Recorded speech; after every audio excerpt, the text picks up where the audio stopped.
क्या मेरे साथ बोल सकते हैं यीशु जिंदा है? यीशु जिंदा है। कृपया करके अपने स्थानों में खड़े हो जाएं। कितने लोग विश्वास करते हैं कि यीशु जिंदा है? आमीन। मेरे साथ बोलेंगे यीशु जिंदा है। यीशु जिंदा है। ऐसा लग रहा है किसी जेल में पहुंच गए हैं। जेल में अधिकतर क्या होता है, जब हम लोग जेल में खड़े होते हैं तो स्टार्टिंग में इस चीज को बोलते हैं यीशु जिंदा है। तो अधिकतर हमारी जो टीम रहती है वो ही बोलती है कि यीशु जिंदा है, लेकिन जो बंदी भाई रहते हैं, जो सामने बैठे रहते हैं, वो लोग यीशु जिंदा है नहीं बोलते। लेकिन जब 2 बार 3 बार नारे लगाते हैं तो वो लोग भी चिल्लाने लगते हैं यीशु जिंदा है। ठीक भैया, हमको मालूम है हम बंदी नहीं है, ठीक है कि नहीं? हो सकता है आप थोड़ी देर आपको खड़े रहना पड़ेगा ना, उसके बाद हम परमेश्वर के वचन में। ठीक, ध्यान से सुनेंगे ना भैया। हमको मालूम है कि यीशु जिंदा है, हमको मालूम है यीशु जिंदा है, ठीक है। लेकिन बाइबल बताती है जिस प्रकार, ध्यान से सुनिए, जिस प्रकार कर्म विश्वास कर्म बिना अधूरा है, उसी प्रकार बाइबल बताती है यदि मैं विश्वास करता हूं तो मैं बोलता हूं। यदि मैं विश्वास करता हूं तो मैं बोलता हूं। यदि मैं कहता हूं, यदि मैं ये सोच के साथ चलता हूं कि यीशु जिंदा है, और अगर मैं इसको बोल नहीं रहा हूं, मैं आपको बताना चाहता हूं 1 2 3 4 नहीं, परंतु ऐसी हजारों गवाही है कि जब बोला गया है यीशु जिंदा है, बहुत सारी दुरात्माएं मैनिफेस्ट होकर के निकलने लगी है, बहुत सारी गिठाने निकल करके गायब हो गई है, बहुत सारे टेढ़े मेढ़े हाथ सीधे हो गए हैं। किसके लिए? प्रार्थना करने से नहीं, प्रार्थना करने से नहीं, सिर्फ यीशु जिंदा है बोलने से। पता है क्या होता है यीशु जिंदा बोलने से? एक और चीज बता करके अपन बैठेंगे ना। देखिए, एक और चीज क्या होता है यीशु जिंदा बोलने से? हमको मालूम है, ठीक है, आपको मालूम है, लेकिन बहुत बार ऐसा होता है कि हमारे शरीर में, हमारे अंदर, चाहे हमारे विचार हो, चाहे हमारे हृदय हो, चाहे हमारे शरीर में कुछ बीमारी हो, कुछ भी हो, जब आप बोलते हैं वो सुनती है। क्यों? क्योंकि वो दुरात्माओं की ओर से है। क्यों? क्योंकि वो शैतान की ओर से है। और जब आप अपने मुख से बोलते हैं, आदमी कान से अंदर जाता है तो वो दीवाने सुनती है, वो रोग सुनता है कि यीशु जिंदा है, और जब यीशु जिंदा है बोलते वो निकल करके बाहर हो जाती है। समझ में आ रहा है या ऊपर से जा रहा है? ठीक, तो एक बार मेरे साथ बोलेंगे यीशु जिंदा है। यीशु राजा है। यीशु राजा है। आमीन, आमीन। इससे पहले कि आप लोग बैठे, ठीक है, इससे पहले कि आप लोग बैठे, एक चीज, 2 मिनट और खड़े रहेंगे ना, थोड़ी देर और खड़े रहेंगे, ठीक। कितने अपने पड़ोसी को देख करके बोलेंगे, पहले अपने पड़ोसी को देख करके बोलेंगे आप सही समय पर सही जगह पर मौजूद हैं। आप सही समय पर सही जगह पर मौजूद हैं। आमीन। कैसा दिख रहा है आपका पड़ोसी? अच्छा दिख रहा है? दुखी तो नहीं दिख रहा है? दुखी दिख रहा है क्या? प्रेज गॉड, यदि दुखी है, ठीक है कि नहीं? प्रेज गॉड यदि दुखी है, प्रेज गॉड यदि उनके चेहरे में उदासी छाई हुई है। बताएं क्यों?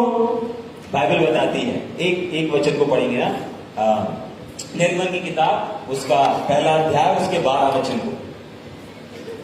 शाब्रा का ठीला राबाना सोचो लोगों जल्दी से पढ़ेंगे। 1 अध्याय 12 वचन को।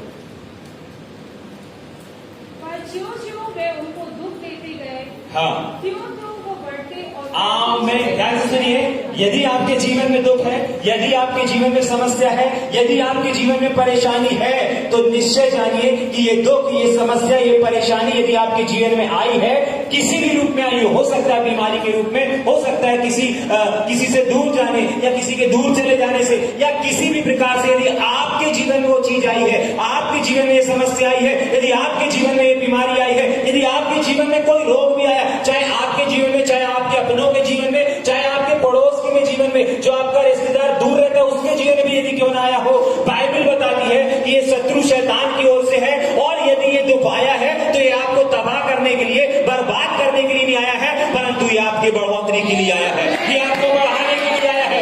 ये शत्रु ने भेजा जरूर है, लेकिन परमेश्वर जिसकी आप इबादत कर रहे हैं, लेकिन यीशु मसीह जिसको आप कह रहे हैं कि वो जिंदा परमेश्वर है, निश्चय वो बुराई जो शत्रु ने भेजी है, निश्चय जो बीमारी शत्रु ने भेजी है, वही परमेश्वर आपके जीवन में, वही चीजें आपके जीवन में भलाई को उत्पन्न करके जा रही है। क्योंकि बाइबल बताती है, इतिहास गवाह है, और इसमें लिखा हुआ एक वचन सत्य है कि जो जो शत्रु शैतान लोगों को, परमेश्वर के लोगों को दुख दिया करते थे, वो ही वैसे वैसे वैसे वैसे वैसे वैसे वो क्या होते थे, दबते जाते थे, तबाह होते जाते थे, नहीं, परंतु बढ़ते जाते थे।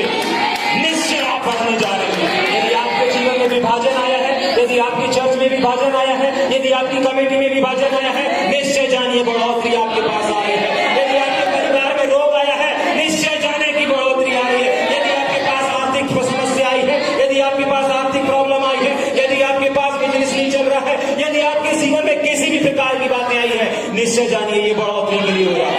निश्चय जानिए बढ़ोतरी के पास आप अपने कदम को बढ़ोतरी की ओर बढ़ा रहे हैं, आप एक स्टेप आगे जा रहे हैं। क्यों? क्योंकि परमेश्वर का वचन आया है, और मैं विश्वास करता हूं कि जब परमेश्वर का वचन आता है तो वो प्रकाश को लेकर के आता है। यदि यहाँ पर लाइट नहीं है, और अगर लाइट आती है तो किसी 1 2 3 4 को नहीं, परंतु सबको प्रकाशित करती है। उसी प्रकार परमेश्वर का वचन भी है।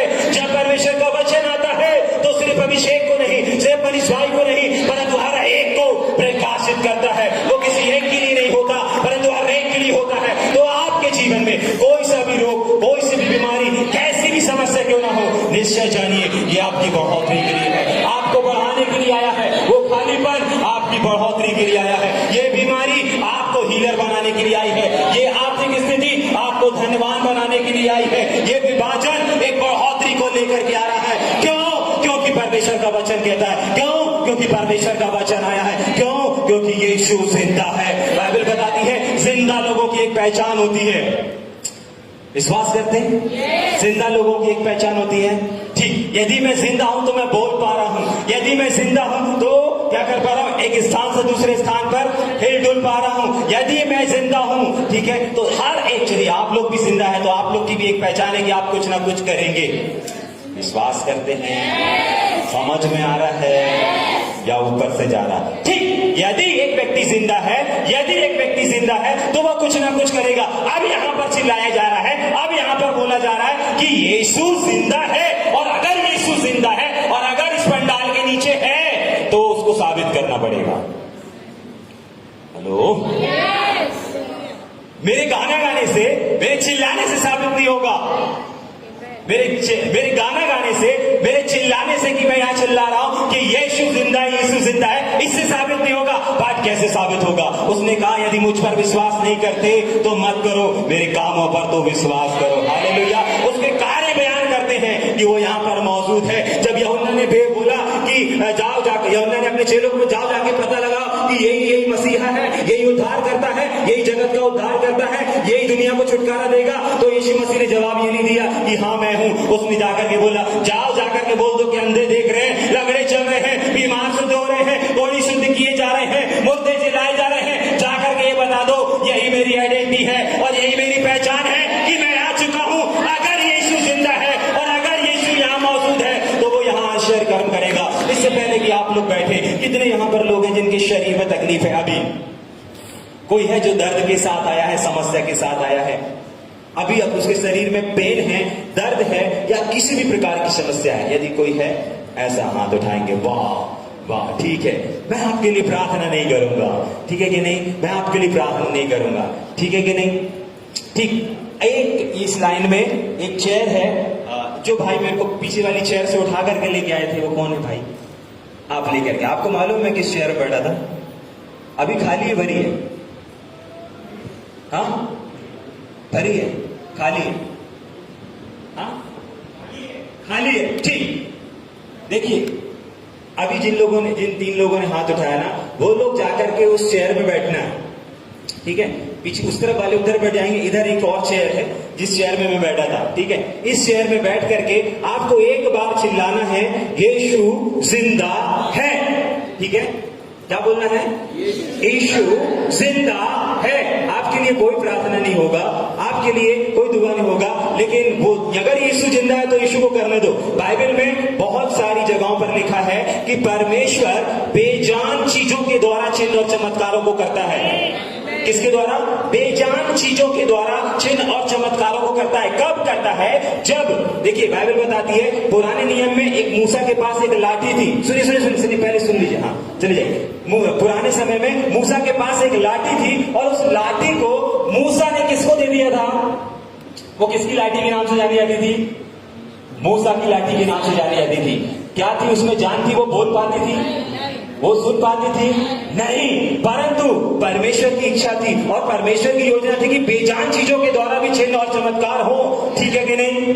समझ में आ रहा है या ऊपर से जा रहा है? परमेश्वर ने आने वाले समय, और उसके दूसरे निर्गमन की किताब में ही आगे लिखा हुआ है कि एक समय था मूसा की लाठी, उसके बाद एक समय आता है कि वो परमेश्वर की लाठी बन गई। क्यों? क्योंकि जब मूसा ने अपने उस कार्य को, अपनी उन चीजों को परमेश्वर को सौंप दिया तो परमेश्वर की हो गई। देखिए पौलुस पतरस लोगों के कपड़े, पौलुस पतरस लोगों का जीवन, उनका जीवन नहीं रह गया था। हाँ, एक समय था कि वो उनका जीवन था, परंतु एक समय आया, क्या समय आया कि उन्होंने अपने जीवन को दे दिया। उसके बाद क्या हुआ? उनके वस्त्रों के द्वारा, उनके अंगोछे के द्वारा, उन अंगोछे में कोई जान नहीं थी, बेजान थे, लेकिन उन बेजान चीजों के द्वारा भी चमत्कार हुआ करते थे। उन बेजान चीजों के द्वारा भी चमत्कार हुआ करते थे। अगर यीशु के वचन में सच्चाई है, यदि परमेश्वर के वचन में सच्चाई है, और अगर यीशु जिंदा है, और अगर यीशु यहाँ पर मौजूद है, तो वो आज भी चमत्कार करेगा। यदि वो नहीं बदलने वाला परमेश्वर है तो वो आज भी काम करेगा। यदि वो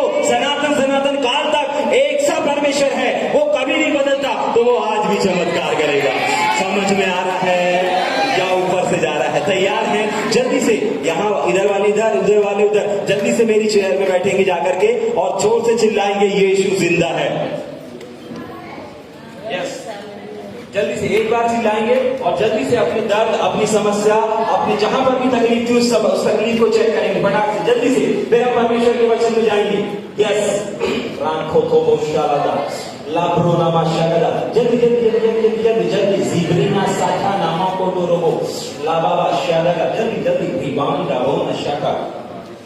जल्दी से कोई एक या दो चीज बताएगा, जल्दी से थोड़ा जोर से बोलेंगे यीशु जिंदा है। वहां पर बैठ के सो नहीं जाना है माता जी, जल्दी से एक बार बोल के आना है। हाँ, जल्दी से। जिन्होंने बोल दिया है वो उठ जाएंगे और अपनी समस्या और अपने दर्द को चेक करेंगे। जल्दी से, जल्दी जल्दी चेक करेंगे। यस, देखें उस दर्द को, देखें उस समस्या को, देखें जल्दी से। दीबों ना था लगा, जल्दी। यदि आपका दर्द चला गया है तो अपने हाथ को उठाएंगे जल्दी से। दर्द चला गया है, जल्दी से पूछे क्या दर्द था, कब से दर्द था? कितने साल से? 15 साल से दर्द था। कहां पे दर्द था? कमर में, पसली में दर्द था। अभी बिल्कुल नहीं है। जोरदार ताली बजाएंगे, यीशु जिंदा है। 15 साल का दर्द 15 सेकंड भी नहीं लगाया। क्यों? क्योंकि वो यहाँ पर मौजूद है। उधर उधर उधर से कोई है, जल्दी से बताएगा। उसके बाद हम जस्ट परमेश्वर के वचन में जाएंगे। जल्दी से।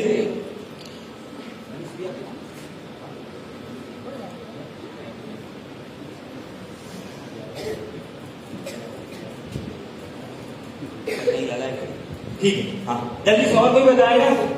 जल्दी से उधर पीछे से, जल्दी से चेक करेंगे। आपको एक बार बोलना यीशु जिंदा है, उसके बाद अपने दर्द को, अपनी समस्या को चेक करेंगे। लाब्रोना यीशु जिंदा है। आमीन। आपको क्या तकलीफ था? पेट को छाले थे सर। हाँ, छाले थे पेट में। छाले थे। अभी कैसा लगा आपको? अब नहीं है। बिल्कुल जोरदार ताली बजाएंगे। इनके पेट में समस्या थी लेकिन अभी बिल्कुल नहीं है। यीशु जिंदा है। कृपया करके बैठ जाएंगे। ठीक, थोड़ी देर हम परमेश्वर के वचन को सुनेंगे, लेकिन मैं विश्वास करता हूं कि जब परमेश्वर का वचन आता है तो वो हमारे जीवनों में क्या लेकर के आता है? एक प्रकाश को लेकर के आता है, एक जीवन को लेकर के आता है। और तिस्सलुनीकियों की किताब बताती है कि जब परमेश्वर का वचन और उत्पत्ति से लेकर के पूरा का पूरा प्रकाशित वाक्य तक, वहां पर ऐसा लिखा हुआ है कि संपूर्ण पवित्र शास्त्र, कृपया करके ध्यान से सुनेंगे, संपूर्ण पवित्र शास्त्र यानी कि पूरा का पूरा बाइबल पवित्र आत्मा की प्रेरणा से लिखा गया और रचा गया है। और इसीलिए लिखा और इसीलिए रचा गया है ताकि सुनिए, ताकि किस लिए? पढ़ देंगे उस वचन को ना, किन तीन चीजों के लिए लिखा गया है, रचा गया है। तीसरा अध्याय ना, तीमुथियुस तीसरा अध्याय, जल्दी से। शाखान ठोलो रागा नठा, जल्दी से। तीसरा अध्याय का 16 वचन है ना,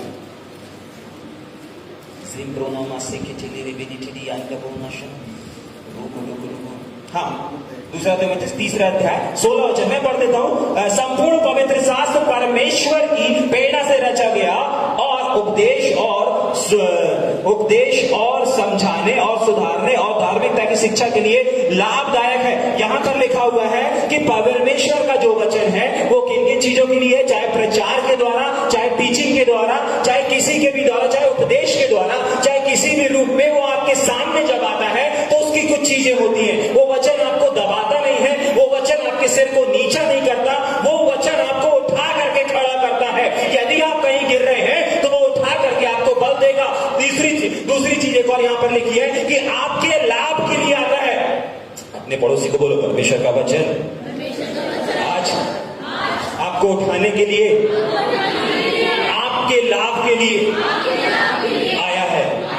ठीक, मैं कह रहा हूं इसलिए नहीं, परंतु यहां पर लिखा हुआ है कि तुम्हारे लाभ के लिए लाभदायक है। ठीक है कि नहीं? तो जो भी बातें और जो भी वचन इस समय आ रहा है, जो परमेश्वर देने जा रहा है, वो किसके लिए है? हमारे लाभ के लिए है, हमारे फायदे के लिए है, हमारे नुकसान के लिए नहीं है, हमारे सिर को नीचा करने के लिए नहीं है, परंतु हमारे सिर को ऊंचा करने के लिए है, हमको निर्बल करने के लिए नहीं है, हमको बलवान करने के लिए है। हो सकता है, देखिए एक और चीज बता करके हम परमेश्वर के वचन में जाएंगे कि जब भी परमेश्वर का वचन आता है, परमेश्वर के दास लोग किसी भी विषय को लेकर के आते हैं, जो भी परमेश्वर उनसे बात बोलता है और बातचीत करता है, तो दो ही चीजें और दो ही बातें उसमें शामिल होती हैं। सबसे पहली चीज, यदि पाप के विषय में कि कोई प्रभु का दास बता रहा है या प्रभु का कोई सेवक बता रहा है, या पवित्रता के विषय में परमेश्वर का कोई दास या परमेश्वर का कोई सेवक यदि बता रहा है, तो दो चीज अपने जीवन में याद रखिएगा कि कोई भी वचन, चाहे वे विचार के विषय में यदि कोई टीचिंग दे रहा है या सिखा रहा है, चाहे आराधना के विषय में कोई सिखा रहा है या समझा रहा है, या किसी भी विषय, जितने भी विषय होते हैं, चाहे बपतिस्मा के विषय में कोई सिखा रहा है, कुछ भी कर रहा है, ठीक है, तो जो भी टॉपिक और जो भी विषय परमेश्वर उस समय अपने दास के द्वारा आपके बीच में रख रहा है, चाहे किसी सभा या किसी कन्वेंशन या किसी क्रूसेड में, चाहे किसी लीडर्स मीटिंग में, चाहे पास्टर मीटिंग में, या कहीं पर भी यदि आपके पास यदि आ रहा है, ठीक, क्यों आ रहा है? उसके दो ही चीजें, उसका दो ही उत्तर है क्यों आ रहा है। पहला, या तो आप उस सिचुएशन में हैं, उस परिस्थिति से होकर के गुजर रहे हैं। दूसरा, या तो वो सिचुएशन, वो परिस्थिति आपके जीवन में आने वाली।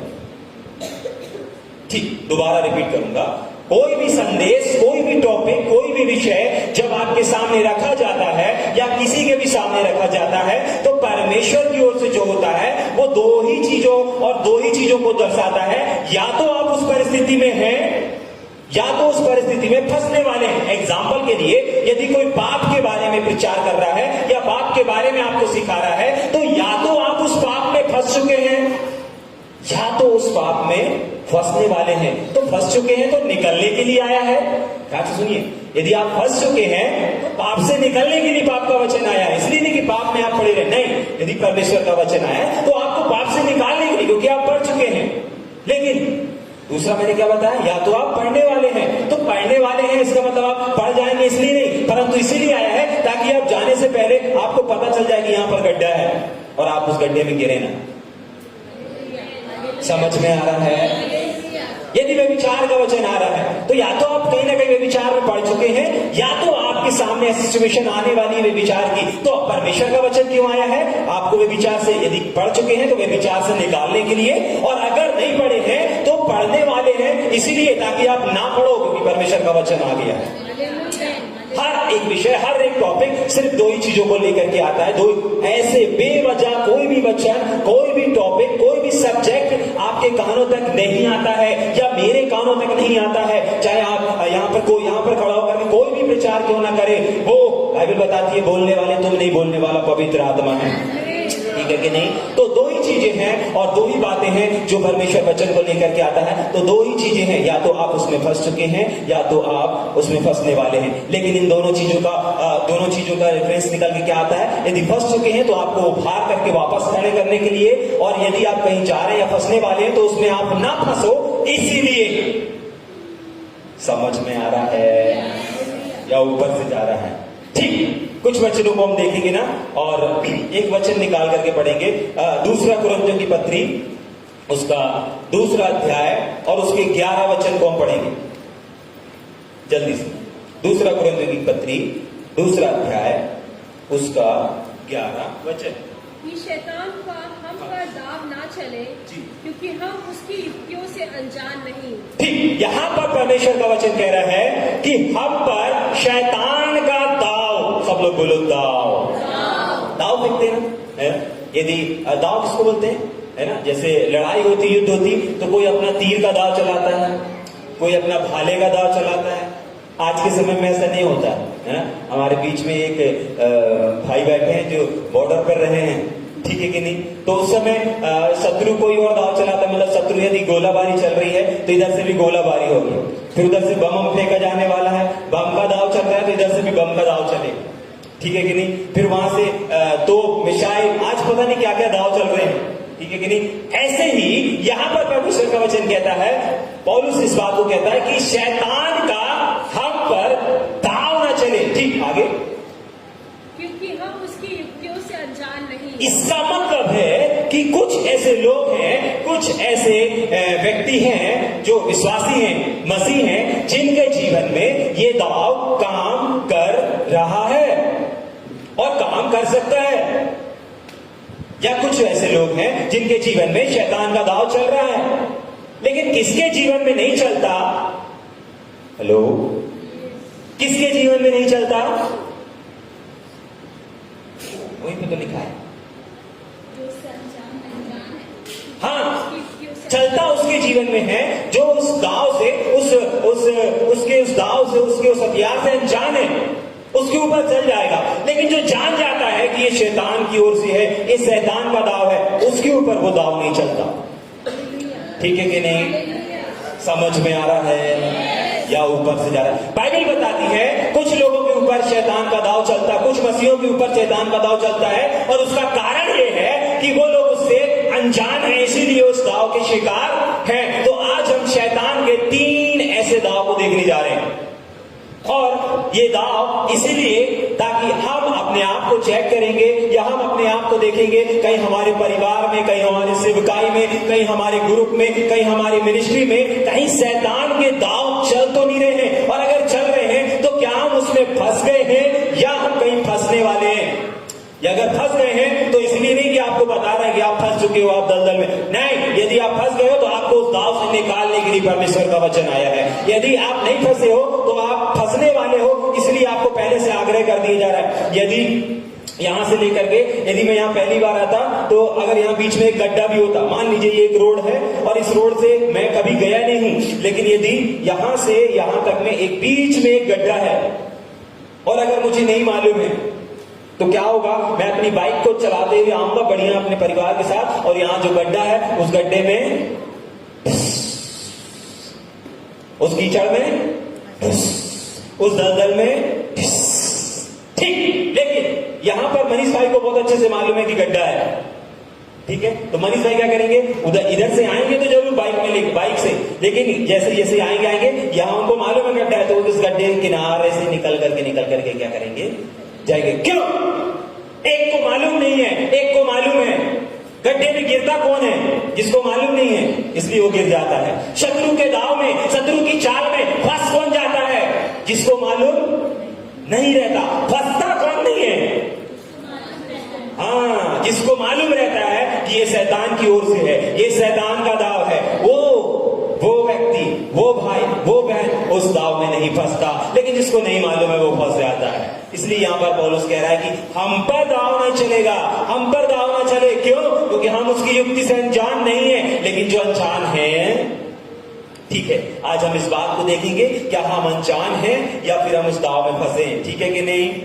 समझ में आ रहा है या ऊपर से जा रहा है? ठीक, मेरे साथ निकालेंगे निर्गमन की किताब, उसका 8 अध्याय, उसके 25 वचन से पढ़ना शुरू करेंगे। क्या देखने जा रहे हैं हम?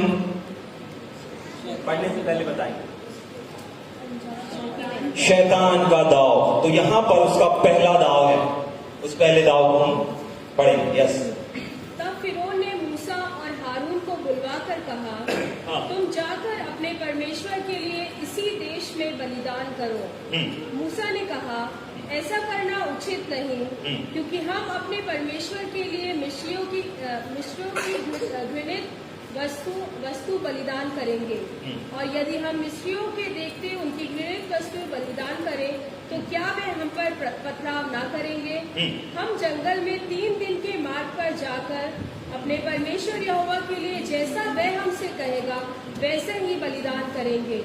फिरौन ने कहा, मैं तुमको जंगल में जाने दूंगा कि तुम अपने परमेश्वर यहोवा के लिए जंगल में बलिदान करो, केवल बहुत दूर ना जाना और मेरे लिए विनती करो। तब मूसा ने कहा, सुन, मैं तेरे पास से बाहर जाकर यहोवा से विनती करूंगा कि दासों के झुंड तेरे और तेरे कर्मचारियों और प्रचार के पास से कल ही दूर हो, और प्रजा के पास से कल ही दूर हो। पर फिरौन आगे को 28 तक पढ़ना, 28 हो गया Yes. जी। ध्यान से सुने, यहाँ पर आप लोग पढ़ लीजिएगा, यहाँ पर 2 शब्द आए हैं और दो ऐसे वर्ड हैं जो शैतान आज भी हमारे जीवनों में करता है। पहली चीज जो यहाँ पर राजा है वो किसको दर्शाता है? आज के समय में आज वो राजा नहीं है, लेकिन आज शैतान हमारे बीच में है। क्यों? पहला पत्रस बताता है कि शैतान फाड़ने वाले शेर के समान निरंतर इस खोज में रहता है कि कब किसको फाड़ खाए, फाड़ने वाले शेर के समान। इसका मतलब वो हर पल हमारे साथ में रहता है। हाँ, पवित्र आत्मा भी हमारे साथ में रहता है, लेकिन शैतान भी इस ताक में रहता है कि किसको फाड़ खाए। यहां पर लिखा हुआ है, तो ये जो राजा है ये किसको शो करता है? राजा जो है वो शैतान को दर्शा रहा है। ये जो लोग हैं ये किसको दर्शा रहे हैं? इजरायली लोग किसको दर्शा रहे हैं? मसीह भाई और बहनों को दर्शा रहे हैं। परमेश्वर के लोग थे ये, जिनको परमेश्वर छुड़ा करके ले जा रहा था। हेलो, पहले इस पिक्चर को समझना पड़ेगा, तब जाकर के हमको समझ में आएगा। इनको जो छुड़ा करके लेकर के जा रहा था, तो ये कौन लोग थे? इजरायली लोग थे और परमेश्वर के लोग थे, है ना। परमेश्वर उनको गुलामी से निकाल करके एक बादशाह के देश में लेकर के जा रहा था। और किसके द्वारा ले जा रहा था? मूसा के द्वारा लेकर के जा रहा था। उसी प्रकार से मूसा आज परमेश्वर के दास, परमेश्वर के सेवकों को दर्शाता है, लीडरों को दर्शाता है, और जो लोग हैं वो एक विश्वासियों को दर्शाते हैं, मसीह लोगों को दर्शाते हैं। और वो जो राजा है वो दुष्ट शत्रु शैतान को दर्शाता है, और जो यहोवा परमेश्वर था वो आज हमारे प्रभु यीशु मसीह को दर्शाता है। समझ में आ रहा है या ऊपर से जा रहा है? ठीक, यहां पर शैतान का पहला दाव है, और वो यहां पर ये क्यों लेकर के जा रहा था? परमेश्वर किस लिए लेकर के जा रहा था? ये लोग क्या करें? मेरी उपासना करें। क्या करें? मेरी उपासना करें। उपासना को दूसरे वर्ष में पढ़ेंगे तो वो मेरी क्या करें? आराधना करें। लेकिन आराधना करने के लिए पहले जाने नहीं दे रहा था, और जैसे तैसे वो राजा, यानी कि वो राजा तैयार होता है कि ठीक है जाओ, लेकिन वो क्या कह रहा है? कुछ कंडीशन को रखता है, और वो कंडीशन के शब्द है यहां पर कि तुम ज्यादा दूर नहीं जाना। क्या नहीं करना? प्रभु की आराधना करना है। हाँ, प्रभु की आराधना करने जाना है। ठीक है, नहीं मान रहे हो? जाओ, जा सकते हो, परंतु ध्यान से सुनो, ज्यादा दूर नहीं जाना, बहुत दूर। वहां पर अभी एक शब्द आया था, वो बोल तो रहा है कि ठीक है जाओ, लेकिन बहुत दूर नहीं जाना। और एक चीज वहां पर बोला, ठीक है तुमको आराधना करनी है ना, यहीं पर आराधना करो। प्रभु का भजन गाना है, यहीं पर गाओ। संगति करनी है, यहीं पर करो। वहां पर क्या था? वहां पर क्या था?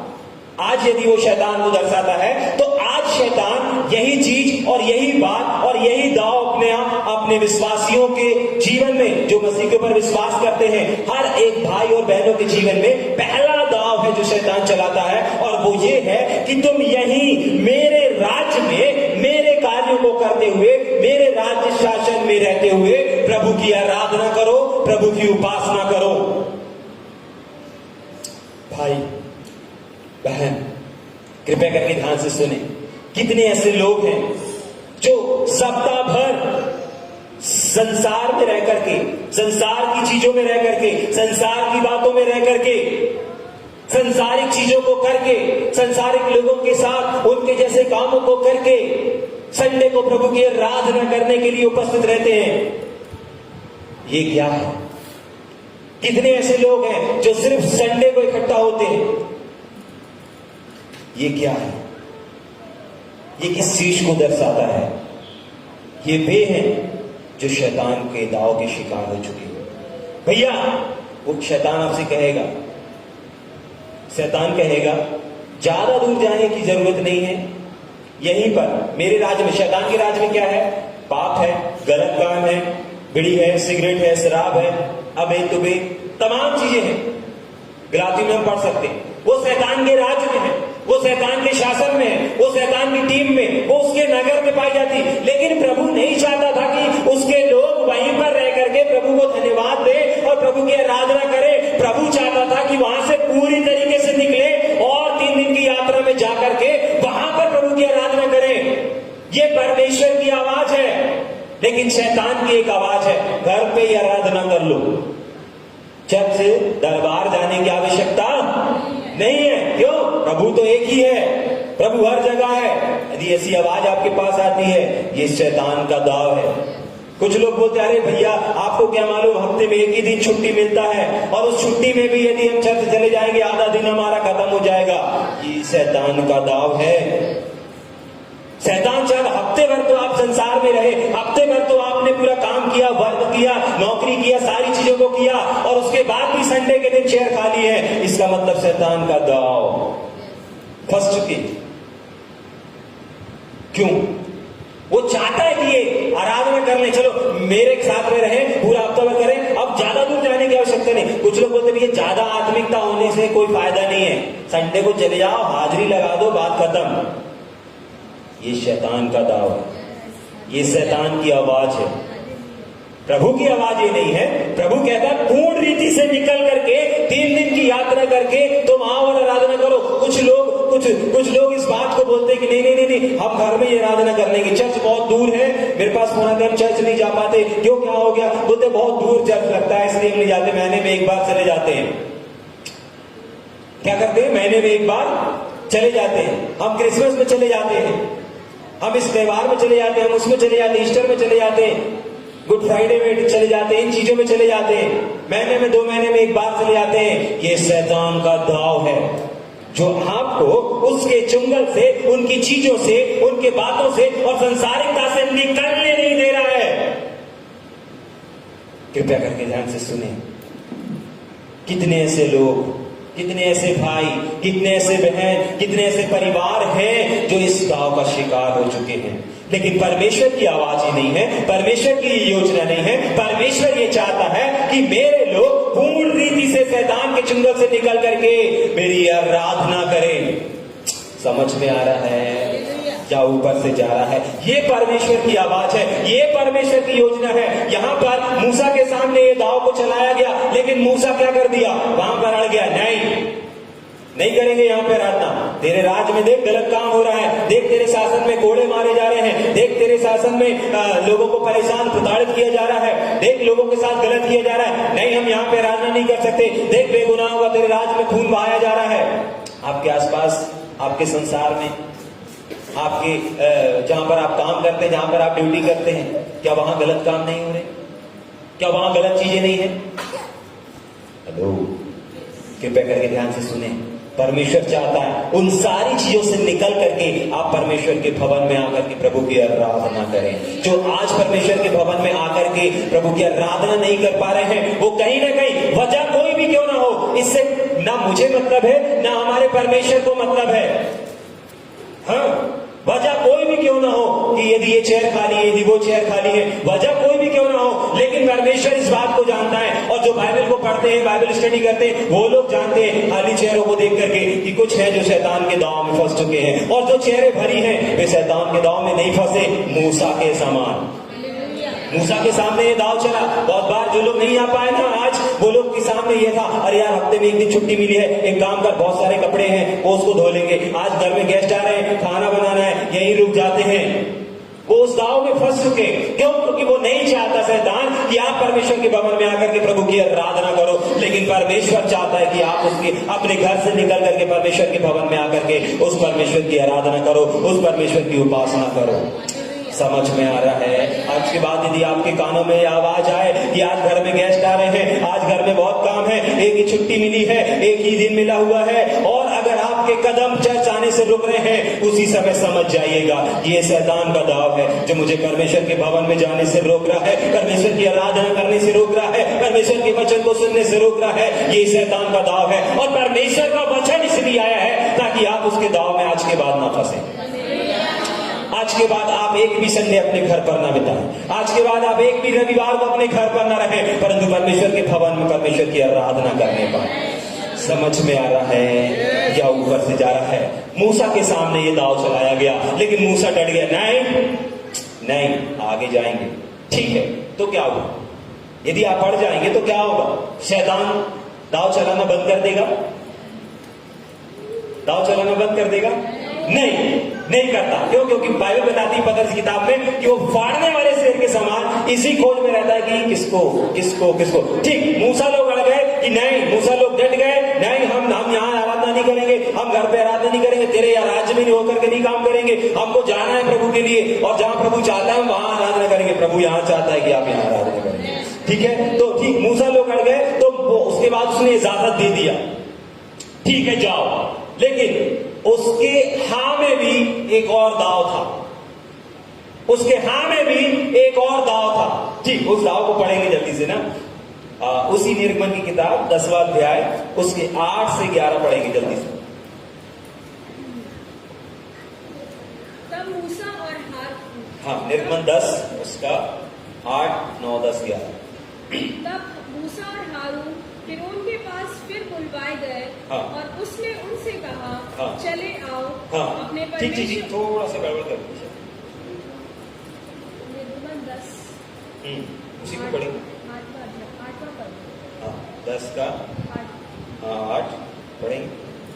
तब मूसा और हारून फिरौन के पास फिर बुलवाए गए और उसने उनसे कहा, चले आओ अपने परमेश्वर। फिर से गड़बड़ कर दिए।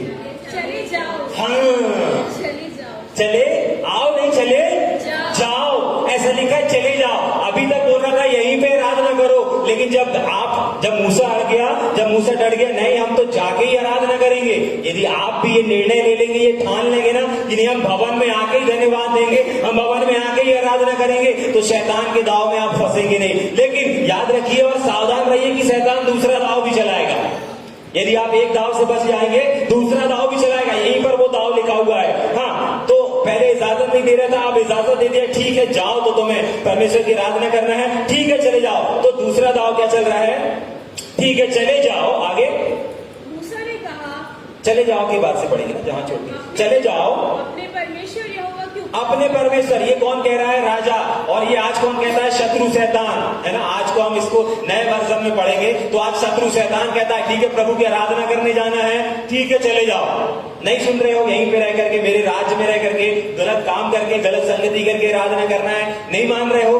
पवित्रताई में जीवन जीना है, बहुत दूर जाके आराधना करना है, भवन में जाके आराधना करना है, ठीक है करो। नहीं फंस रहे हो? ठीक है तो जाओ, चले जाओ। परमेश्वर, अपने परमेश्वर यहोवा की उपासना करो, आराधना करो। ठीक, आगे परंतु हाँ, परंतु वे जो जाने वाले हैं। अच्छा जा रहे हो तुम लोग, ठीक है, तो कौन कौन जा रहा है आराधना करने के लिए?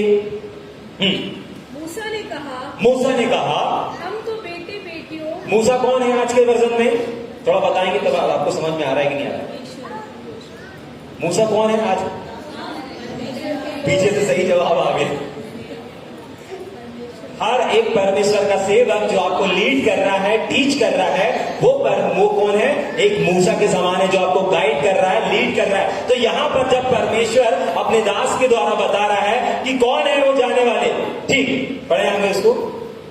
मूसा ने कहा, हम तो बेटे बेटियों। हम तो बेटे बेटियों, भेड़ बकरियों, गाय बैलों समेत वरन बच्चे से बूढ़े तक सबके सब जाएंगे। बस सब के सब क्या करेंगे? जाएंगे। इसको यदि मैं अपने दूसरे वर्जन में बोलूं तो इसको इस प्रकार से कहते हैं कि ठीक है आराधना करने जाना है, ठीक है जाओ। कौन जाएगा? तो मूसा कह रहा है, ये मूसा के द्वारा परमेश्वर की योजना है। कौन प्रभु की आराधना करने जाएगा? एक दो नहीं, परंतु हर एक जन जाएगा, हर पिता जाएगा, हर माता जाएगी, हर बच्चा जाएगा, हर बुजुर्ग जाएगा, हर छोटा जाएगा, हर बड़ा जाएगा। एक घर में, एक परिवार में जितने भी सदस्य, जितने भी मेंबर हैं, वे सब प्रभु के भवन में प्रभु की आराधना करने के लिए जाएंगे। ये किसकी योजना है? ये परमेश्वर की योजना है जो परमेश्वर मूसा के द्वारा यहाँ पर प्रकट कर रहा है। लेकिन सुनिए थोड़ा सा शत्रु का दाव। हाँ, क्या कह रहा है उसके बाद? परमेश्वर ने तो मूसा के द्वारा अपनी योजना को बता दिया। ठीक, आगे शत्रु शैतान क्या कह रहा है? जल्दी से पढ़ेंगे उसके आगे। क्योंकि हमें यहोवा के लिए पर्व करना है। हाँ, उसने इस प्रकार से उनसे कहा, हाँ, यहोवा तुम्हारे संग रहे। ठीक है, ये शत्रु शैतान कह रहा है। हाँ, ठीक है, परमेश्वर तुम्हारे संग रहे। आगे, यदि मैं तुम्हें बच्चों समेत जाने दे, यदि मैं पूरे परिवार के साथ तुम्हें चर्च जाने दूं या भवन जाने दूं या दरबार जाने दूं, पूरे बच्चों के साथ, पूरे माता पिता के साथ, पूरे अपने जितने लोग हैं उन सबके साथ यदि प्रभु की आराधना करने दूं, देखो तुम्हारे मन में बुराई है। देखो तुम्हारे मन में बुराई है। आगे जल्दी से। नहीं, ऐसा नहीं होने, ऐसा नहीं होने का। हाँ, जल्दी तुम जल्दी। पुरुष ही जाकर यहोवा के हाँ, तुम क्या करो? पुरुष ही जाकर के प्रभु की आराधना करो, पुरुष ही जाकर के प्रभु को धन्यवाद दो, पुरुष ही जाकर के गीत को गा लो। आज भी शैतान यही बोलता है, एक परिवार से एक सदस्य चले जाओ और प्रभु की आराधना कर लो।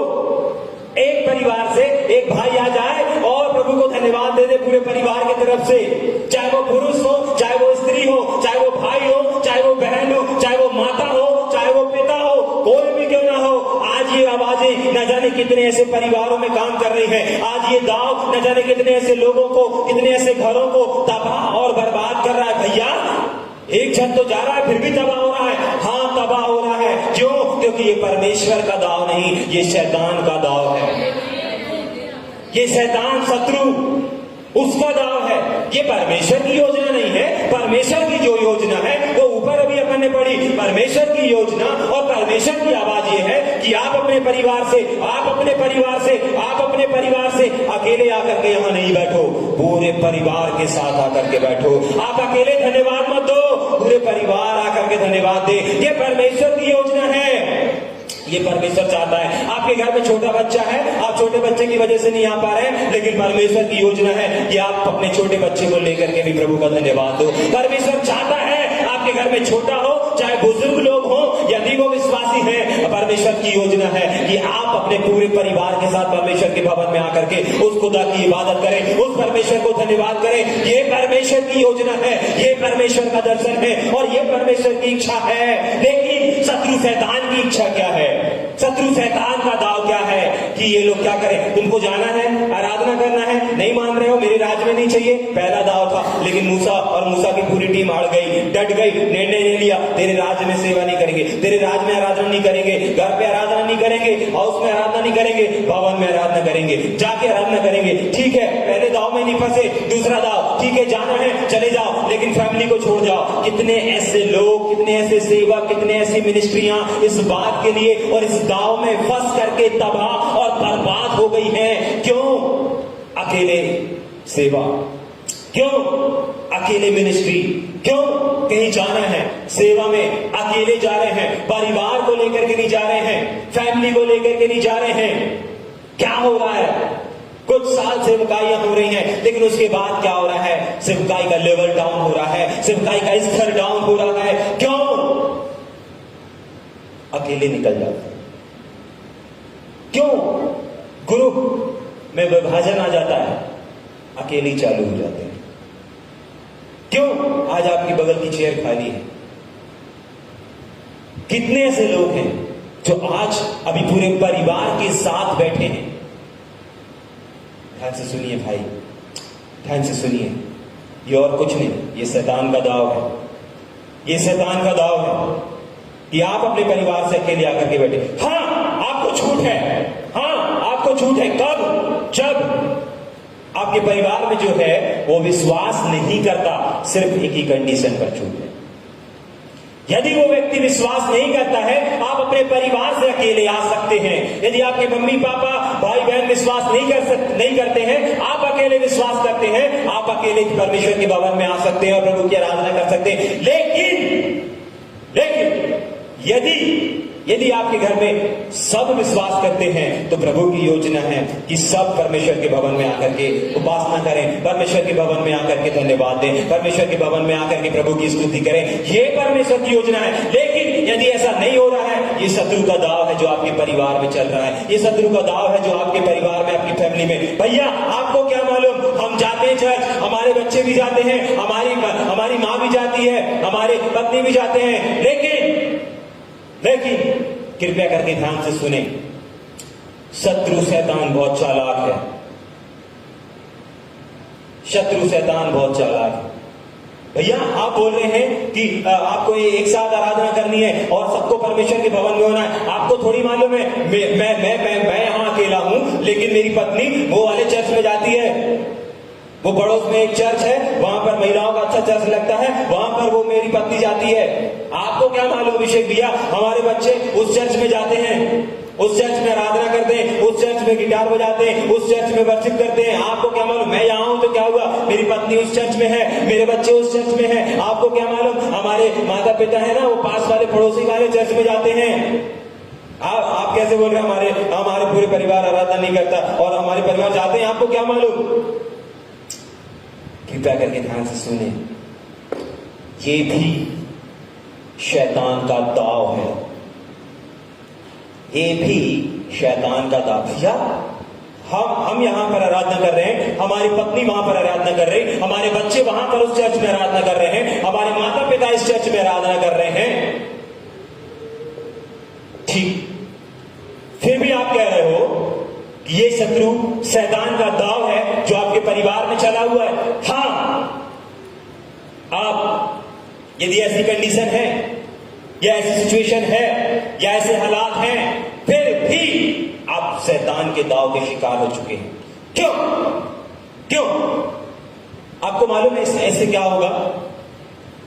यहां आपकी पत्नी आप यहां पर हैं, आपकी पत्नी इस चर्च में है, इस चर्च में कोई और व्यक्ति है जो लीड कर रहा है उनको, इस चर्च में कोई और सुसमाचार सुनाया जा रहा है आपके बच्चों को, आपकी पत्नी को, आपके बुजुर्ग माँ बाप को। अलग अलग चर्च में है, अलग अलग टीचिंग हो रही है, अलग अलग शिक्षाएं हो रही हैं, ठीक। यहां की शिक्षा अलग है, इधर की शिक्षा अलग है, इधर की टीचिंग सही है, सब अपने अपनी जगहों पर सही है, कोई गलत नहीं है। लेकिन मैं आपको बताना चाहता हूं, जिस प्रकार वो अलग टीचिंग है, ये अलग टीचिंग है, ये अलग टीचिंग है, और पूरा परिवार संडे को आराधना कर रहा है, बट एक जगह होकर के नहीं कर रहा है, अलग अलग जगह कर रहा है। ये भी शत्रु शैतान का दाव है जो लोगों के जीवन में, लोगों के परिवारों में है और चल रहा है। क्योंकि जो इस प्रकार से जीवन को जी रहे हैं, जो इस प्रकार से प्रभु की आराधना कर रहे हैं, एक चीज को मैं बताना चाहता हूं, उनके विचार, उनकी थिंकिंग, उनकी सोच कभी भी एक परिवार में एक यूनिटी जो प्रभु देखना चाहता है वो उनके परिवार में नहीं आएगी। यदि पत्नी बच्चे एक चर्च में हैं तो पत्नी बच्चों यूनिटी में रहेंगे, एकता में रहेंगे। लेकिन माता पिता अलग चर्च में है तो आप उस चीज को नोट करिएगा कि उनकी यूनिटी रहेगी और आपकी यूनिटी, मतलब घर में दो पार्टी दिखेंगी, एक पार्टी अलग और एक पार्टी अलग, दो गैंग दिखेंगी या दो सोच दिखेंगी। ये किस चीज को दर्शाता है? ये यूनिटी और एकता को नहीं दर्शाता, परंतु ये विभाजन को दर्शाता है, ये विभाजन को दर्शाता है। कभी आपकी थिंकिंग नहीं मैच कर पाएगी, कभी आपकी सोच, जब आप वचन को लेकर के बातें करेंगे, यहां वाले जो साथ में चर्च जाते हैं, यदि बुजुर्ग माता और बच्चे जा रहे हैं तो इनकी सोच और इनकी टीचिंग और आपकी सोच और आपकी टीचिंग जो जहां जा रहे हैं, वो अपने हिसाब से और अपने ज्ञान से और अपने रिवलेशन के द्वारा जो उन्होंने सीखा है वो उसका बखान करेंगे। क्या होगा उससे? घर परिवार में गलतफहमियां, डिफरेंसेस, विचारों में डिफरेंसेस, सोच में डिफरेंसेस, सेवकाई में डिफरेंसेस, ये परमेश्वर की योजना नहीं, ये परमेश्वर की आवाज नहीं। एक साथ खाते हैं, एक साथ एक छत में रहते हैं, प्रभु देख रहा है, प्रभु की आंखों में मोतियाबिंद नहीं हुआ, प्रभु के कान भी बहुत अच्छे काम करते हैं। आप धीरे से भी बोलोगे सुन लेगा, बहुत अच्छे कान है प्रभु के, आंखें भी बिल्कुल बहुत अच्छी हैं, कहीं पे भी छुप जाओ बिल्कुल सेंसर लगा हुआ है, दरवाजा बंद भी कर दो सेंसर लगा हुआ है। ऐसी आंखें हैं कि ये इसके ऊपर से भी देख रहा होगा अभी मेरे को, ठीक है कि नहीं? एक साथ खाते हैं, एक साथ खाना बनता है, एक छत के नीचे रहते हैं, प्रभु देखता है। एक साथ फिश करी बन रही है, 4 लोग हैं तो 4 फिश करी नहीं बन रही है, या 4 प्रकार की सब्जी नहीं बन रही, कभी काल बन जाती है। ठीक है कि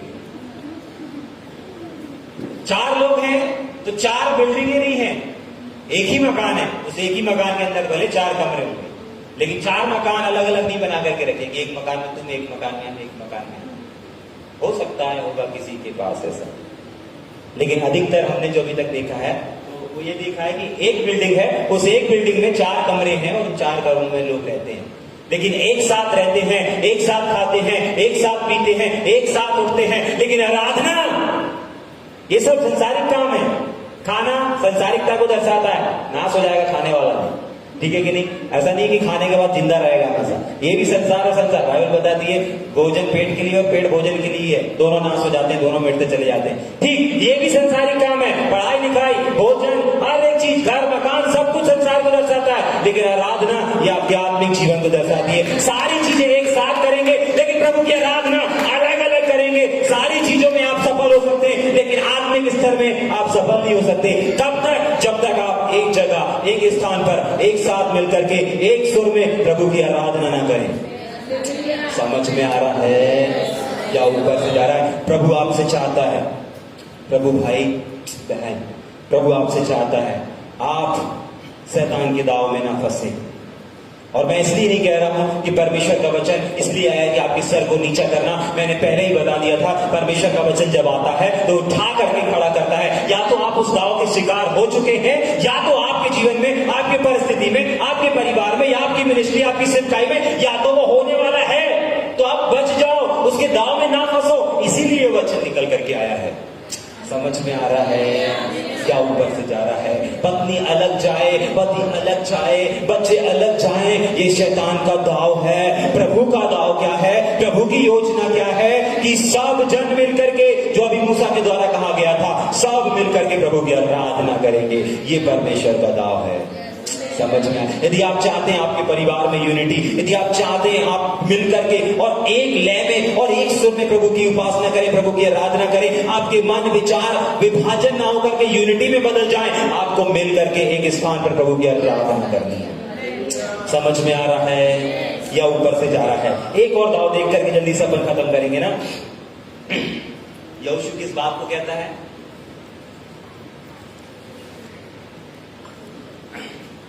24-15 में क्या कहता है?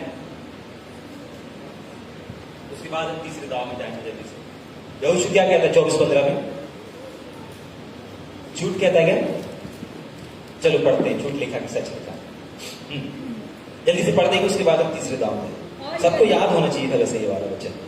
और यदि यहोवा की सेवा करनी तुम्हें बुरी, यदि ये जो बातें और ये जो विषय और ये जो दाव के बारे में आज हम सीख रहे हैं और जान रहे हैं, यदि आपको बुरा लग रहा है, यदि आपको कुछ लग रहा है, तो एक डिसीजन को ले लीजिए। हाँ, आगे। तो आज चुन लो, आज चुन लो, आज सिलेक्ट कर लो, आज एकदम खड़े हो जाइए। हाँ, कि तुम किसकी सेवा करोगे? शत्रु शैतान जो आपसे बोल रहा है कानों में, उसकी बात मानोगे, या परमेश्वर जो बोल रहा है तो उसकी आवाज को सुनोगे? देखिए, शत्रु शैतान भी अपने तीरों को चलाता रहता है और परमेश्वर भी अपनी बातों को आपके कानों में बोलता रहता है और डालता रहता है, वचन के द्वारा, शिक्षा के द्वारा, टीचिंग के द्वारा, प्रकाशनों के द्वारा, रिवलेशनों के द्वारा। परमेश्वर भी अपनी बातों को आपके कानों तक पहुंचाता रहता है। शत्रु भी पहुंचा रहा है और प्रभु भी पहुंचा रहा है। लेकिन प्रभु यीशु मसीह इस बात को बोलते हैं कि जो मेरे लोग हैं, जो मेरी भीड़ है, वो मेरे शब्द को सुनती है। हम दोनों आवाज को आज सुन रहे हैं ना, हम दोनों दाव को आज सुन रहे हैं। शैतान के भी दाव को, यानी कि शैतान की भी आवाज को सुन रहे हैं, लेकिन प्रभु की आवाज को भी सुन रहे हैं। पहली आवाज ये थी शत्रु की कि यहीं पे रह करके आराधना करो, संडे में, एक संडे को एक दिन चले जाओ, बस बाकी समय ज्यादा आत्मिकता बनने की जरूरत नहीं है। ये शत्रु की आवाज। लेकिन प्रभु की आवाज क्या थी? निकलो, आकर के 3 दिन की यात्रा के बाद वहां पर आराधना करो, भवन में आकर के। ये प्रभु की आवाज थी। दूसरी आवाज हमने क्या देखा? एक जन नहीं, परिवार से एक जन नहीं, परंतु पूरा परिवार आकर के एक साथ मिल करके एक साथ प्रभु की आराधना करें, एक साथ प्रभु की उपासना करें। ये प्रभु की आवाज है। लेकिन शत्रु शैतान की आवाज क्या है? शत्रु शैतान का दाव क्या है? एक जन चले जाओ। क्या बोल रहा था शत्रु शैतान? पुरुष ही चले जाओ, बाकी सबको यहीं छोड़ दो। ये शत्रु शैतान की आवाज है। यदि आप अपने परिवार से अकेले आकर के बैठ रहे हैं, ये शत्रु शैतान की आवाज है। ठीक है, दोनों आवाजें आपके साथ साथ रहती हैं, लेकिन यहाँ पर यहोशू 24 के 15 में लिखा हुआ है कि आज डिसीजन ले लो, आज निर्णय ले लो कि तुम क्या करोगे। उसकी सेवा करो। हाँ, आगे। चाहे उन देवताओं की हाँ। जिनकी सेवा तुम्हारे पुरखा हाँ। महानद की उस पार करते थे, आगे।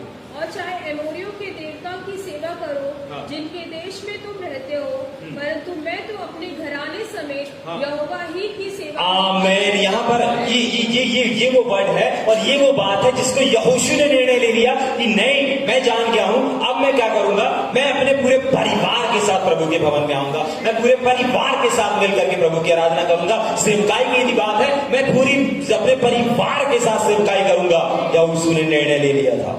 समझ में आ रहा है? बारी आपकी है। ठीक, एक और लास्ट देख करके हम खत्म करेंगे ना, बस 2-3 मिनट में। निर्गमन 10 उसका 24, 25 और 26 इन 3 वचन को पढ़ करके अपन खत्म करेंगे। यस, जल्दी से। तब फिरौन ने मूसा को बुलवा कर कहा, हाँ। तुम लोग जाओ, यहोवा की उपासना करो, हाँ। अपने बालकों को भी संग ले जाओ, हाँ। केवल अपनी भेड़ बकरी हाँ। और गाय बैल को छोड़ जाओ। हाँ। मूसा ने कहा, मुझको में तुझको हमारे हाथ मेल बलि और होम बलि के पशु भी देने पड़ेंगे, जिन्हें हम अपने परमेश्वर यहोवा के लिए चढ़ाए। इसलिए हमारे पशु भी हमारे संग जाएंगे, उनका एक खुर तक ना रह जाएगा, क्योंकि उन्हीं में से हमको अपने परमेश्वर यहोवा की उपासना का सामान लेना होगा। और हम जब तक वहां ना पहुंचे तब तक नहीं जानते कि क्या क्या लेकर यहोवा की उपासना करनी होगी। पर हाँ, 26 तक हो जाए। एक और बात इसलिए हमारे पशु भी हमारे शुरू से स्टार्ट 24 था 24 से। तब फिरौन ने मूसा को बुलवा कर कहा, ये कब की बात है? जब 2 दाव चलाया उसने, दोनों दाव में वो नहीं फंसा, तीसरा दाव, ठीक है, परिवार के साथ जाना है, नहीं मान रहे हो, अकेले नहीं बैठोगे, प्रभु के पूरे परिवार के साथ बैठोगे, ठीक है, जाओ, पूरे परिवार के साथ जाओ आराधना करने। पहले पछतावा लगा था, अकेले जाओ, नहीं फंसे मूसा और मूसा की टीम इस दाव में भी नहीं फंसे। ठीक है, जा रहे हो तो जाओ, लेकिन आगे क्या लिखा है? तुम लोग जाओ, यहोवा की उपासना करो। ठीक है, जाओ, पूरे परिवार के साथ जाओ। आगे? अपने बालकों को भी संग ले जाओ। बालकों को भी लेकर के चले जाओ। चलो नहीं मान रहे हो, बालकों को ले जाओ, माता को ले जाओ, पिता को ले जाओ, जितने लोग हैं परिवार में सबको लेकर के जाओ, प्रभु की आराधना करो। लेकिन एक और दाव है जो अभी मैं चलाने वाला हूं। हाँ, केवल अपनी भेड़ बकरी और केवल, बस यहाँ रुक जाएंगे, केवल सबके साथ चले जाओ। ठीक है, मेरे राज्य से भी निकल के चले जाओ, पूरा आत्मिक बहुत दूर चले जाओ, सब कुछ कर लो, लेकिन क्या करो, अपनी भेड़ बकरियां, गाय बैल पशु सब यहीं छोड़ जाओ। क्या कर दो? यहीं पर छोड़ करके जाओ। क्यों?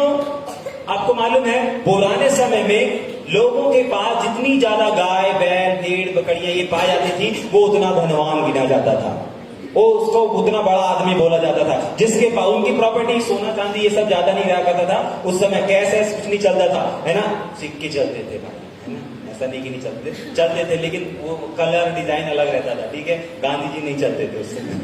ठीक है कि नहीं?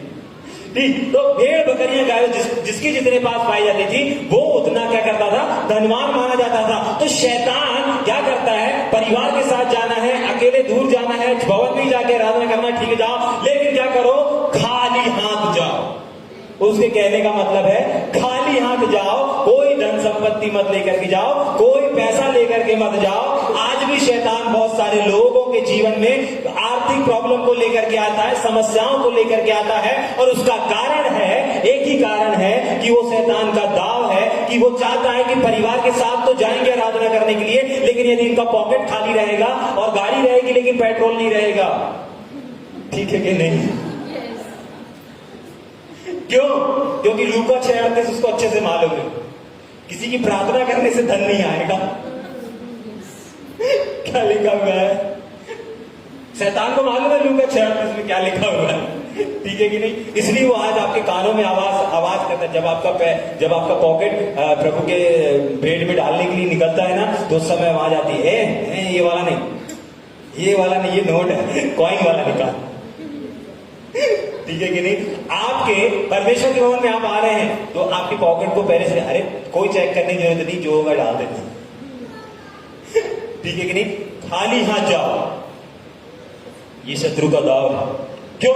आप खाली हाथ जाओगे, आप परिवार के साथ भी आओगे और पूरे परिवार के साथ भी बैठोगे, आत्मिकता में भी बैठ जाओगे, लेकिन यदि आपके पास आर्थिक समस्या बनी रहेगी, आप कभी भी उस ग्रो नहीं हो पाओगे, कभी भी आप फलवंत नहीं हो पाओगे, लोग आपको देख करके ब्लेस्ड नहीं हो पाएंगे। क्यों? क्योंकि आप कहीं ना कहीं आर्थिक स्थिति में जूझ रहे होंगे, और यही शत्रु शैतान का दाव है जो आपको परमेश्वर के भवन में खाली आने के लिए बोलता है, खाली आने की इजाजत देता है कि खाली हाथ जाओ, कोई भेड़ ले जाने की जरूरत नहीं है। आज के वर्जन में यदि हम बोले तो पैसे ले जाने की आवश्यकता नहीं है, भेंट देने की आवश्यकता नहीं है, दान देने की आवश्यकता नहीं है। क्यों ये बोला जा रहा है? क्यों? क्योंकि शत्रु अच्छे से जानता है यदि ये दे देगा तो लूका 6:38 में लिखा हुआ है यदि इसने दिया तो इसको दिया जाएगा, अगर इसने दे दिया तो इसको दिया जाएगा, और ये कोई कितना भी रोके उसको कहीं ना कहीं से मिलेगा। लोग आकर के दे जाएंगे, लोग आकर के दे जाएंगे, और अगर लोग भी नहीं आए, व्यक्ति भी नहीं आए, तो एक चील आएगा सोने की चैन लेकर के अपने चोंच में दबा करके, कौवा आएगा हड्डी के समान सोना गोल्ड लेकर के इनके यहां पर डाल के चला जाएगा। क्यों? क्योंकि इनने दिया है, इनने दिया है। यदि आप परमेश्वर के लिए नहीं दे पा रहे हैं, ये परमेश्वर का नहीं शैतान का दाव है जो आपके हाथ को रोक करके रखा है। यदि आपका हाथ परमेश्वर के भवन में देने के लिए रुकता है, परमेश्वर के कार्य के लिए देने में रुकता है, ये परमेश्वर का नहीं शत्रु शैतान का दाव है। क्योंकि शत्रु शैतान आपसे बेहतर जानता है कि यदि इसने दे दिया, मैं एक ऐसे भाई को जानता हूं जिसने एक बार नहीं परंतु दो बार, एक बार अपनी गाड़ी को बेच करके प्रभु के भवन चर्च बनाने के लिए अपने पैसों को दे दिया, उस गाड़ी को बेच करके परमेश्वर के भवन को बनाने के लिए दे दिया। एक बार और उसने परमेश्वर की सेवकाई के लिए कुछ चाहिए था, उसके पास नहीं था, उसने अपनी दूसरी गाड़ी भी बेच करके परमेश्वर के भवन के लिए क्या कर दिया, परमेश्वर के कार्य के लिए क्या कर दिया, उसको यूज कर लिया। बट क्या हुआ? आज उस भाई को किसी चीज की कमी नहीं है। क्यों? क्योंकि वो जानता है लूका 6:38 ने घोट करके पी लिया है। यदि वो परमेश्वर के लिए देगा, यदि वो परमेश्वर को देगा, परमेश्वर के कार्य के लिए देगा, तो चील आ जाएंगे, कौवे आ जाएंगे, गोल्ड लेकर के आएंगे, चैन लेकर के आएंगे, और कोई नहीं आया तो खुद परमेश्वर अपने स्वर्ग की भंडार को खोल करके वर्षा करेगा। क्यों? क्योंकि वो अपने वचन को पूरा करेगा। क्यों? क्योंकि उसने यहाँ पर लिख करके दिया है। क्यों? क्योंकि कोई आकाश और पृथ्वी सब डल जाएंगी, लेकिन इसमें जो लिख दिया गया है वो नहीं बदलेगा, वो नहीं बदलेगा। जो एक बार लिख गया वो कभी नहीं बदलेगा। इसलिए शत्रु चाहता है कि आप जाओ, चलो भवन तो चले जाओ, पूरे परिवार के साथ जाना है चले जाओ, लेकिन सावधान, खाली हाथ जाओ। क्या करना, भेड़ बकरी का क्या काम, वो आराधना करेंगे क्या? ऐसे ही आपको बोलता है, अरे प्रभु तो हृदय को चाहता है ना, प्रभु तुम्हारा पैसा थोड़ी चाहता है, पैसा लेकर मत जाओ, घर पे छोड़ जाओ। ठीक है कि नहीं? समझ में आ रहा है? कृपया करके अपने स्थानों में खड़े हो जाएंगे।